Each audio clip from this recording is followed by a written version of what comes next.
Police সদস্যের প্রথম ও প্রধান দায়িত্ব জনগণের নিরাপত্তা নিশ্চিত করা। আইজিপি।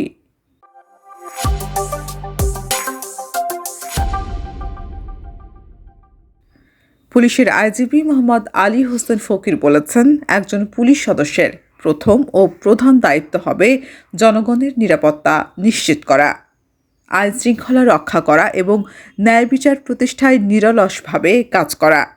আজ বাংলাদেশ পুলিশ একাডেমিতে সারদায় ৪১তম ক্যাডেট ব্যাচের শিক্ষানবিশ সাব ইন্সপেক্টরদের মৌলিক প্রশিক্ষণ সমাপনী কুচকাওয়াজ অনুষ্ঠানে প্রধান অতিথির বক্তব্যে তিনি একথা বলেন।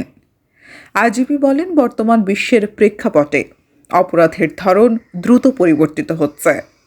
প্রযুক্তি নির্ভর অপরাধ, সাইবার ক্রাইম এবং জঙ্গিবাদ মোকাবিলায় পুলিশ অফিসারদের দক্ষতা ও সচেতনতা অত্যন্ত গুরুত্বপূর্ণ। তাই প্রশিক্ষণে অর্জিত জ্ঞানকে কাজে লাগিয়ে সবসময় নিজেকে আধুনিক ও আপডেটেড রাখতে হবে।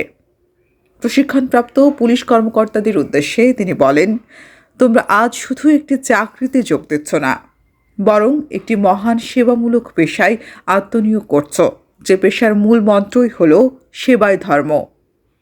মানুষের পাশে দাঁড়ানো, তাদের বিপদে সহায়তা করা এবং ন্যায় প্রতিষ্ঠা করার মূল্যবোধ ধারণ করেই তোমাদের এগিয়ে যেতে হবে। আমি আশা করি তোমরা তোমাদের দায়িত্ব পালনে সর্বদা পেশাদারিত্ব, শৃঙ্খলা এবং দেশপ্রেমের উজ্জ্বল দৃষ্টান্ত স্থাপন করবে এবং বাংলাদেশ পুলিশের সুনাম অক্ষুণ্ণ রাখবে।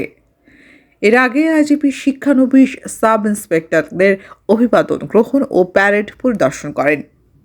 পরে তিনি বিভিন্ন ক্যাটাগরিতে শ্রেষ্ঠত্ব অর্জনকারী শিক্ষানবিশ সাব ইন্সপেক্টরদের মাঝে পুরস্কার বিতরণ করেন।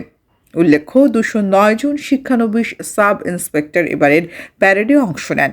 তাদের মধ্যে 5 জন নারী সদস্য রয়েছেন।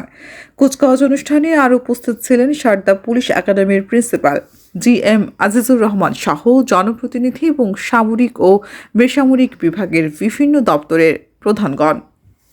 তামান্না ইমাম, রাজশাহী প্রেস, সারদা, রাজশাহী।